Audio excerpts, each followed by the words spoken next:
दोस्तों नमस्कार, मैं हूं भूपेंद्र रावत और आज मैं आपके साथ बात करूंगा कि देश में जो अहम मुद्दे हैं, बहुत जरूरी मामले, किस तरीके से उन्हें किनारे करके कृत्रिम तरीके से मामलों को आगे बढ़ाया जाता है। एक और दूसरा जिक्र करूंगा किस तरीके से हमारे देश में मीडिया से लेकर सेना के आला अधिकारी तक और हमारे देश में अदालत में बैठे जज भी भाजपा के पक्ष में माहौल बनाने के मामले में शामिल है।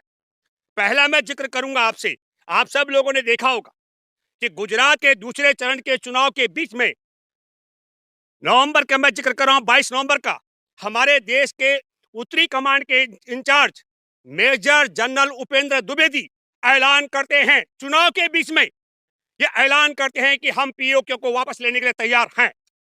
और ये ऐलान तब होता है जब दूसरे चरण में गुजरात के मतदाताओं को प्रभावित करना होता है।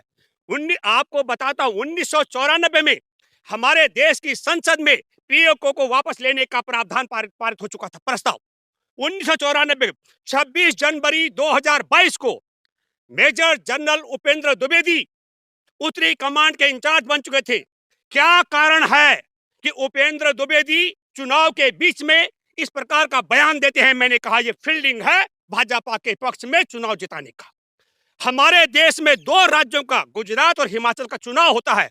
चुनाव की गणना 8 दिसंबर को की जाती है, लेकिन चुनाव की तिथियों की जो ऐलान है हिमाचल का 15 अक्टूबर को और गुजरात के चुनाव का 3 नवंबर को होता है। और बड़ी रोचक बात है कि गुजरात जैसे राज्य के भी 2 चरणों में चुनाव होता है और मुख्य चुनाव आयुक्त राजीव कुमार ऐलान करते हैं 10 नवंबर को। क्या कहते हैं?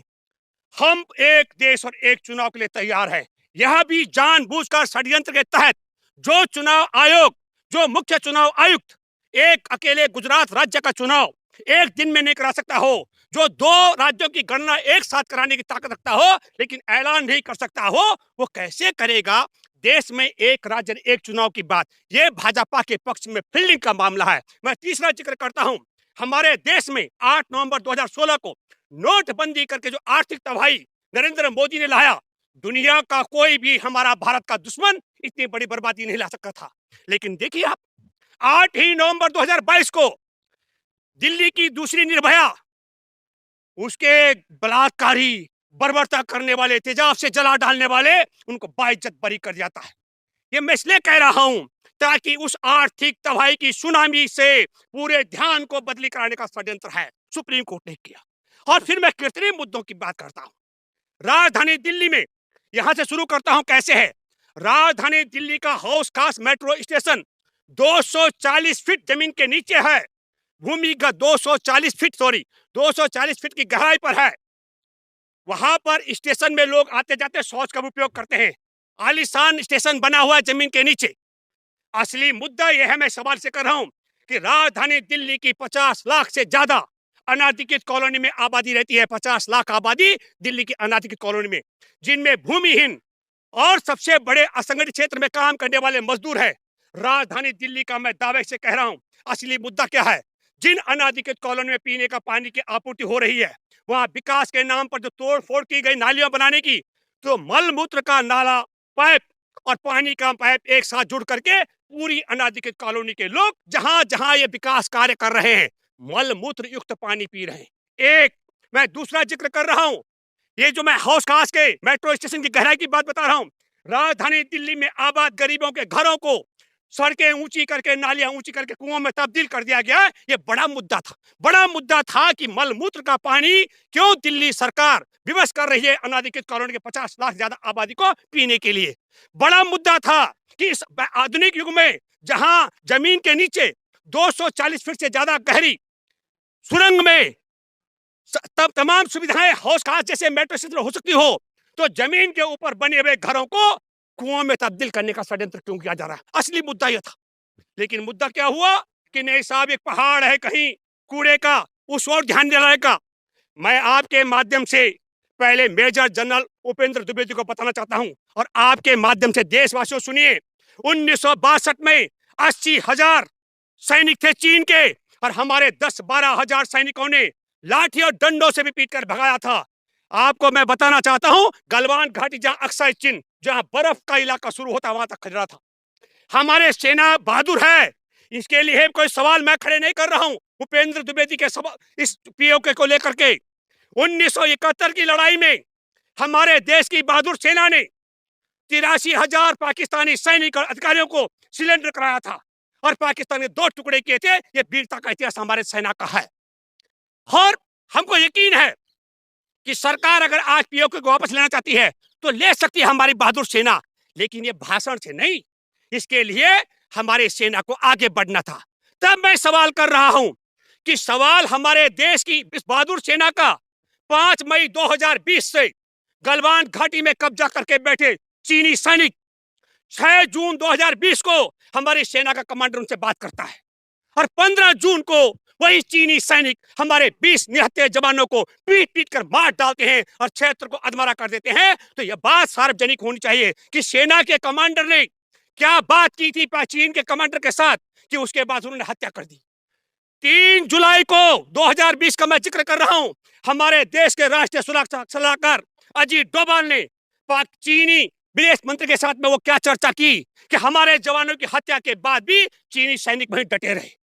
क्या कारण है 1962 में 80,000 सैनिकों को खदेड़ने वाली वह बहादुर 12,000 सैनिकों की जो विरासत है वो चीन के सामने ढेर क्यों और पीओके के आगे पीओके को लेकर शेर क्यों? ये सवाल मैं कर रहा हूं और इसलिए भी कर रहा हूं कि 5 मई 2020 से लेकर के गलवान घाटी में डटे 16 दौर की वार्ता होती है, भारत सरकार गिड़गिड़ाती है, पर हमको यह भी सोचना पड़ेगा कि जो शेर बोलता है पीओके को वापस लेने के लिए मेजर जनरल उपेंद्र द्विवेदी, तो सेना के आला अधिकारियों का हिम्मत क्यों नहीं पड़ा जब 15 जून को हमारे जवानों की हत्या के बाद और क्षेत्र के अधमरे होने के बाद उनकी लाश उनके जो जख्म थे शरीर पर, उसके बाद देश का प्रधानमंत्री बोलता है न कोई घुसा है न घुस आया है न हमारी सीमा पर कोई कब्जा है किसी का, और तब उपेंद्र द्विवेदी जैसे सेना के आला अधिकारी इनके मुंह पे टेप क्यों लग जाती है? ये बड़ा सवाल है।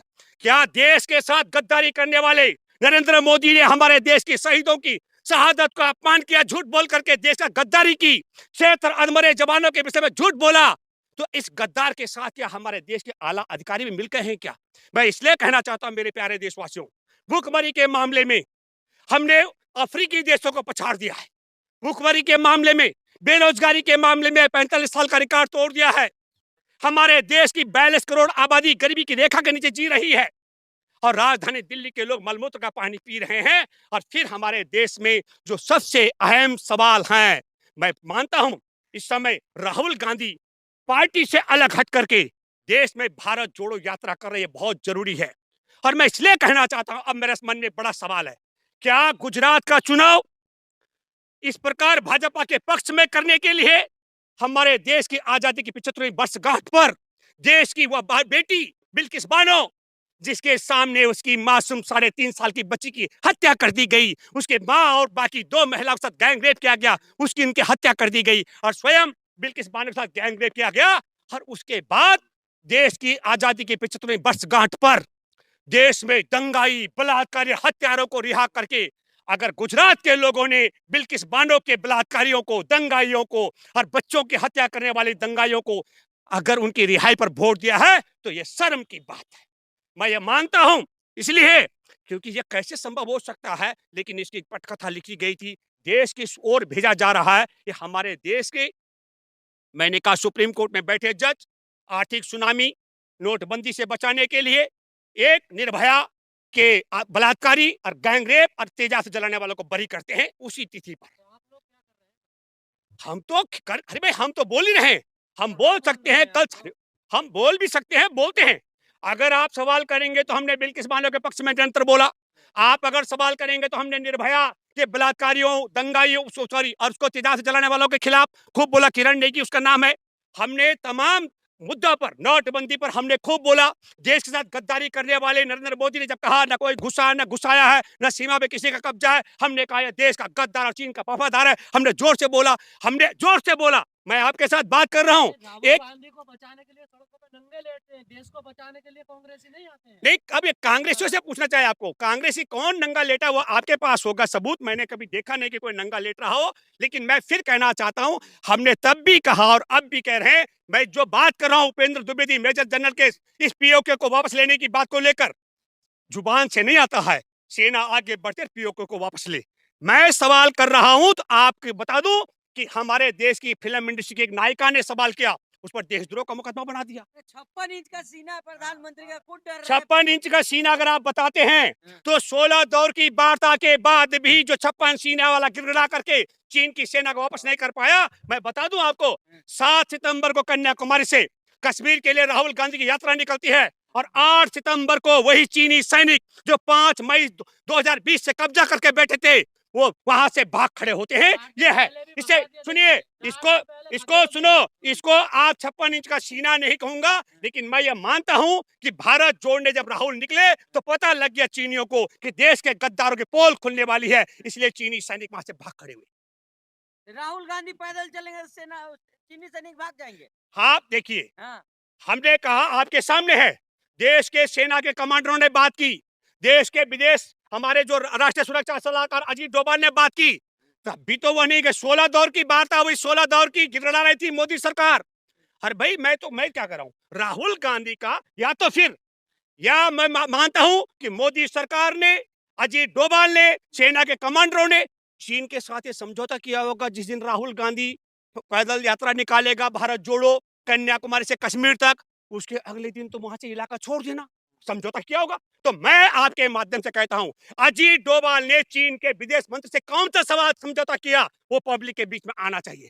6 जून को सेना के कमांडर ने चीनी सैनिकों के साथ क्या समझौता किया, जिसके बाद 15 जून को हमारे जवानों की हत्या कर दी गई, वो समझौता आना चाहिए। और प्रधानमंत्री ने 20 जवानों की शहादत के बाद, 76 के अधमरा होने के बाद क्यों कहा कि एक मिनट, क्यों कहा कि कोई गुस्सा नहीं।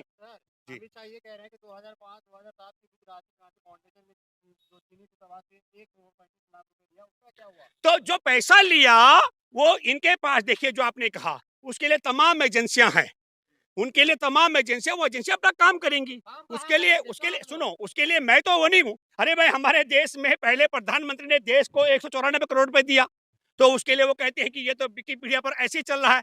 हम जब एक बात बता दें आपको, जो सवाल आप करते हैं तो मैं भी कहता हूं, हमारे देश की आजादी का तिरंगा, उसका विरोध करने वाला हेगड़ेवार इनका नायक है। हमारे देश में तिरंगाधारी जब चल रहे थे यात्रा लेकर, मैसूर के राजा ने 40 तिरंगाधारी की हत्या की, उनके पक्ष में, हत्यारे के पक्ष में पछता पत्र लिखने वाला कार सावरकर देश का गद्दार इनका नायक है। हमारे देश की आजादी के बाद पहला जो आतंकी है गौडसे, वो इनका क्या कहते हैं नायक है।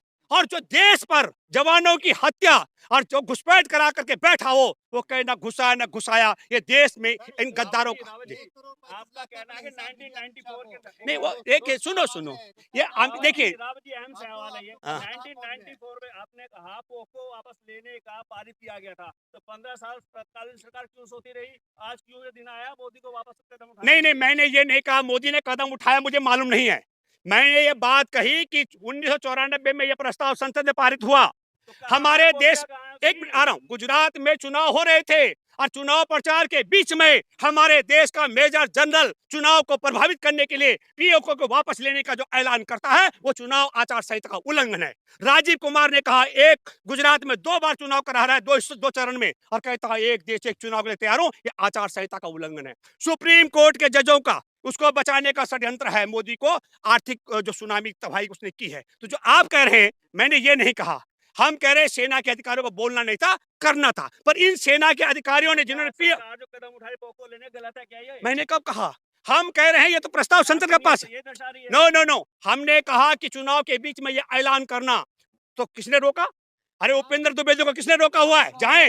आप कांग्रेस की बड़ी तारीफ कर रहे हैं। भारत के हजारों जो हेक्टेयर जमीन जो है चाइना ने कब्जा कर लिया, उस वक्त सरकार क्या कर रही थी कांग्रेस? देखिए, आप पहले सुनिए, मैंने पहले कहा, दोबारा प्रमाणिक है, हमारे देश के सिर्फ 12,000 सैनिक थे, उनके 80,000 सैनिक थे। 1 इंच भी कब्जा नहीं कर पा रही है। कौन? अभी अमित शाह, देखिए झूठ बनाने, बोलने, फैलाने वाली मशीन क्या बोलते हैं। जब हमारे देश के जवानों की लाश आई और चिता जल रही थी और प्रधानमंत्री कहता है ना कोई घुसा है ना घुसाया है, तो क्या सैनिकों ने आपस में मारा क्या किसी को आपस में? क्या हमारे देश की सेना आपस में लड़ी क्या? आपके सवाल का जवाब है। तो प्रधानमंत्री सच बोला क्या? क्या कोई नहीं घुसा गलवान घाटी में? हमारे 20 जवान ऐसे मर गए, हमारे 76 जवानों की खाल ऐसे निकल गए देश से? क्या झूठ बोला कि नहीं बोला? आपसे कह रहा हूं मैं, क्या प्रधानमंत्री ने झूठ बोला कि नहीं? आप मुझे बताइए।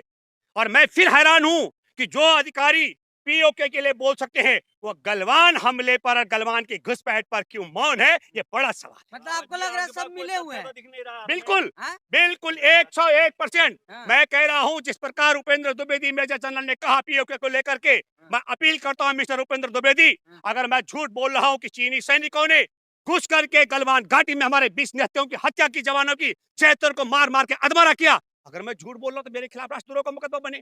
और अगर मैं सच बोल रहा हूं तो डूब मरो शर्म के मारे, तुम भी तो सच बोलने का साहस करो, ये मैं बोल रहा हूं। आप कांग्रेस को इतना अच्छा बता रहे हैं, रवि किशन कह रहे हैं कांग्रेस की वजह से मेरे 4 बच्चे पैदा अरे हुए। भाई ये के सुनिए, अब देखिए वो महिला है, बच्चे महिला पैदा हो पर रहे हैं देखिए कांग्रेस की वजह से। मैं रवि किशन ने अपनी पत्नी के चरित्र हरण का जो आरोप लगाया कांग्रेसियों पर, देखिए मैं फिर अगर कहूंगा तो इनका आइकॉन है आज सुनो, पेशेवर बलात्कारी आसाराम, वो इनका बापू है नरेंद्र मोदी का, जेल में है। हमारे अरे बापू है हमारे देश में बलात्कार हत्याओं के मामले पैरोल पर बाहर आया हुआ, जो अभी आया था 40 दिन के लिए, उससे आशीर्वाद लेने वाले, उसको पिता बताने वाले, और जो संत है चिन्मयानंद नग्न होकर के उसकी वीडियो वायरल हो रही है, इनके देखिए आप समझिए, इनके यहाँ महिला का न कोई आस्थान न सम्मान है। जब से आरएसएस का गठन हुआ तब से लेकर एक भी महिला आरएसएस की मुखिया नहीं बनी है।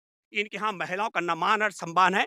हम आपको मैं क्या कहूँ, बहुत ओछी बात है। RSS में क्या आप महिला सुनिए, आरक्षण लगवाना चाहते एक हो? मिनट आपको बता दूं, कई मर्तबा आपने देखा होगा पंडित जवाहरलाल नेहरू अगर अपनी बेटी और भांजी से मिले हैं तो किस प्रकार इनका जो क्या कहते हैं वो जहां संघ की दीक्षा, नागपुर की दीक्षा और क्या कहते हैं वर्षप यूनिवर्सिटी की शिक्षा मिली हुई है, किस प्रकार बदनाम करते हैं रिश्तों को, आप कल्पना नहीं कर सकते। सब्सक्राइब करें हमारे YouTube चैनल को और बने रहें हमारे साथ।